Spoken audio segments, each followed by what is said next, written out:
Hi, I'm Aaron at Classic Vacuum, and this video is how to change the belt on your Riccar Vibrance. Before we start, you always want to make sure the vacuum cleaner is unplugged before working on the machine. You wouldn't want to have your hands in the belt or the motor and accidentally bump the power switch. You could really hurt yourself, so make sure your vacuum's unplugged before we begin. On the Riccar Vibrance, there's two main types. There's a type with a carpet floor selector and a type without the carpet floor selector. The two vacuums types use the same belt, but the way you change the belt is a little bit different.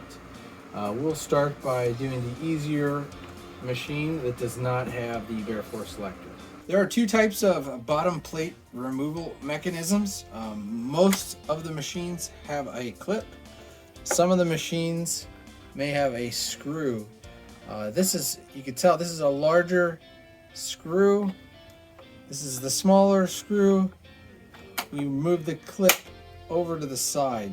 You'll notice the clip has a small and a large side. Line up the large side of the hole. Also on the bottom plate, there's two tabs. They say pull. It's probably hard to see on video. So if you have the clip style, you'll squeeze the tabs. After releasing the clip, it rocks off from the front, hinges on the front. On the other type, if you do not have the clip,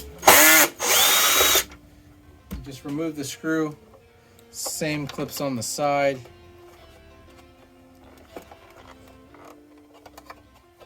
It rocks off the front. The clip style is much more common.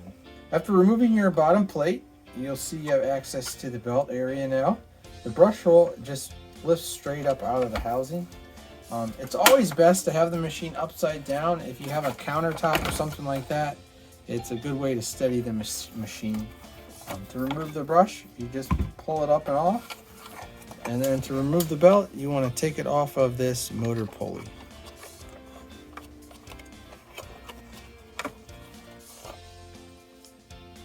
So people ask us often, how often should we change our belts?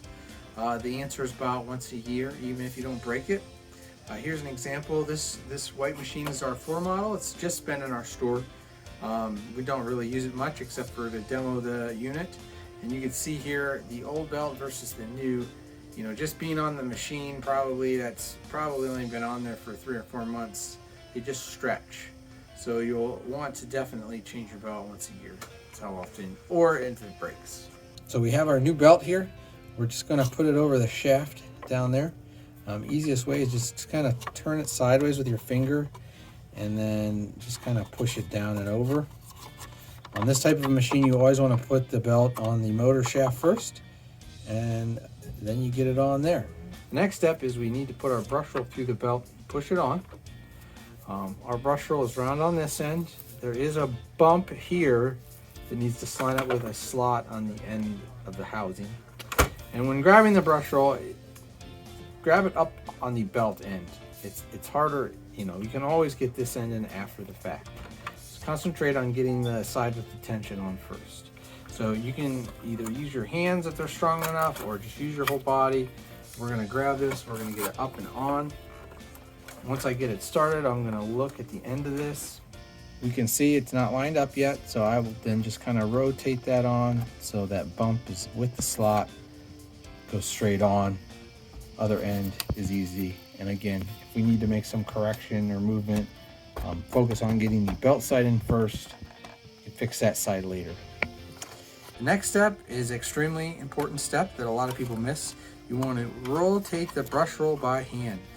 By doing this, it will ensure the belt tracks onto the bump on the brush roll.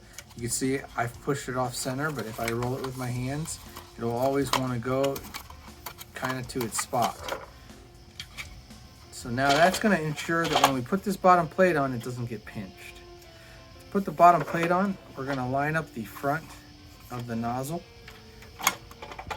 Get that clipped in. Now, I look at it here, I see there's not a gap. If there's a gap, it's not correct. You need to go ahead and get that front piece clipped in tight against your furniture guard, this strip here. After that, you just push it down. You want to get these clips back in place. and you're ready to put on your screw. Again, the same step, rotate the brush roll. If my belt is pinched, I won't be able to rotate the brush. If you don't check it and you turn it on, you'll break your brand new belt. So always spin the brush by hand before. I just demonstrated the belt change on a non-clutch machine with the wood brush roller. More common might be the metal brush roll. Everything is exactly the same except for the end does not have the bump. So it does not matter how you put this in. You do not need to match this with the indent in the side of the housing. So this is the screw type, larger screw. We're gonna put in our screw. And then we're done. Next, we're gonna show you this style with the carpet floor selector.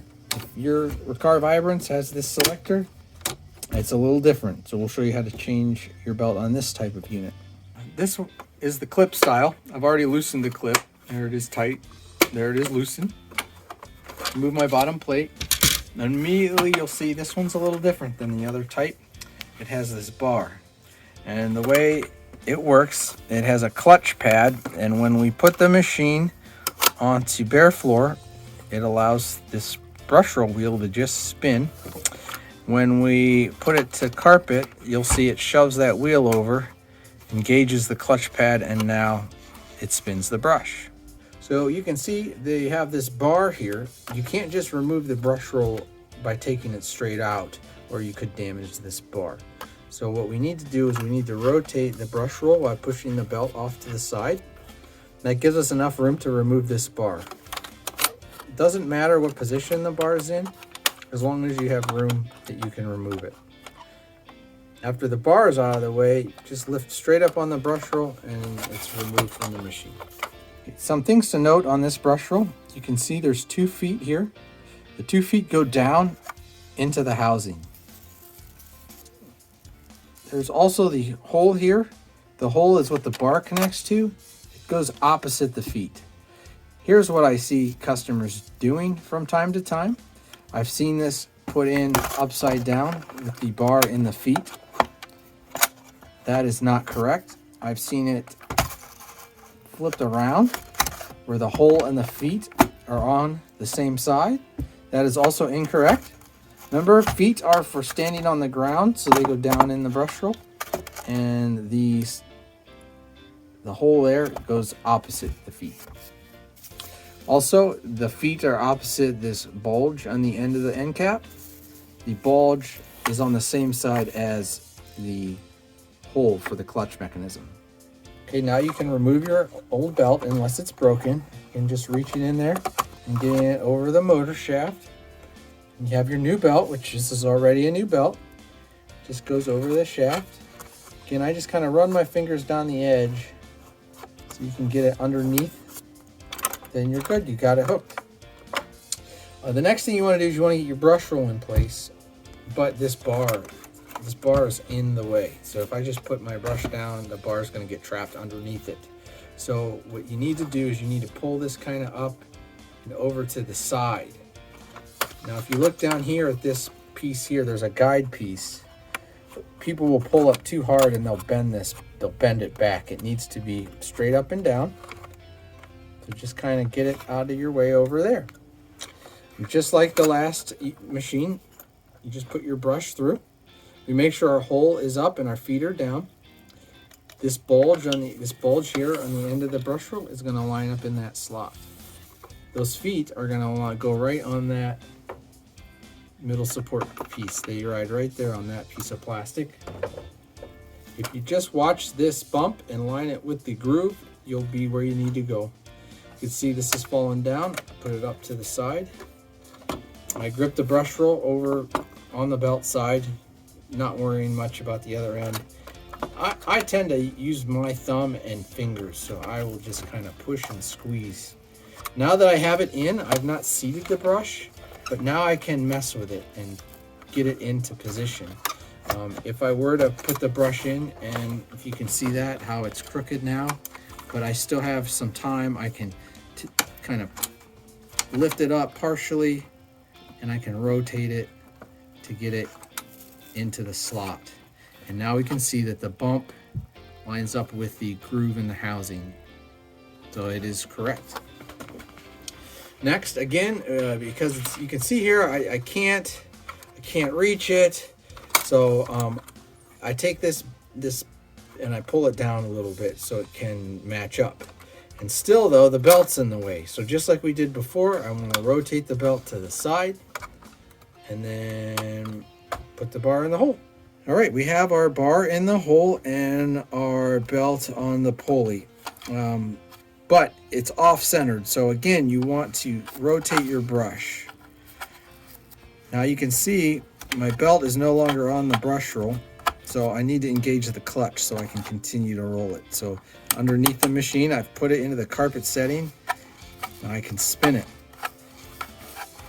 If you are in the carpet setting and that pulley is not spinning the brush, take it to your local vac shop. You need to have your brush roll serviced. But for this, looks good here. Now we'll put on our bottom plate again. You just got to line it up with the front lip. Get that on. There's no big gap there. It's clipped in. Push your tabs on the side in so they click into place. Lock your thing. And remember, always spin your brush roll. With this machine, you need to spin the brush roll with the belt engaged. If I disengage the belt, the brush could spin. The belt could still be pinched under here. I wouldn't know it. So you need to engage the brush and give it a couple spins. Make sure it's free and clear. All right, last step is to test it out. So you turn it on and try it. Just remember, the brushes aren't going to really engage until you put it back into the usable position. You can see when you lift it upright, they lift off the floor. That's so your brushes don't wreck your carpet when you're using the tools. So we're going to turn it on, we're going to tip it back, we're going to test it out.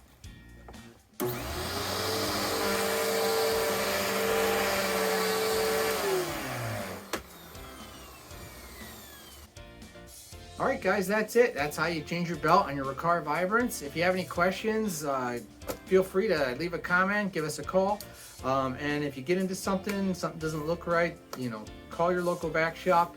They'll be happy to help you out. Thanks a lot.